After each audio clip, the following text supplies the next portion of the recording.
দর্শক আসসালামু আলাইকুম। Argentina team latest update mission Chile Colombia বাদ বিস্তারিত জানুন পুরো ভিডিওতে।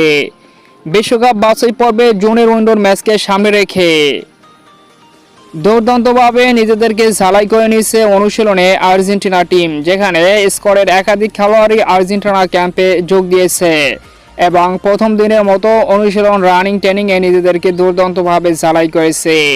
বিশেষ করে সবার আগে আর্জেন্টিনা ক্যাম্পে পৌঁছেছে আর্জেন্টিনার মিডফিল্ডার রদ্রিগো ডি পল এবং গোলকিপার এমিলিয়ানো মার্টিনেজ, তাছাড়াও Leandro Paredes, Giovani Lo Celso, Juan Foyth সহ একাধিক তারকা খেলোয়াড়রাই আর্জেন্টিনার স্কোয়াডে যোগ দিয়েছে এবং সর্বশেষ সকালে তারা অনুশীলনে নিজেদেরকে দুর্দান্তভাবে ঝালাই করে নিয়েছে।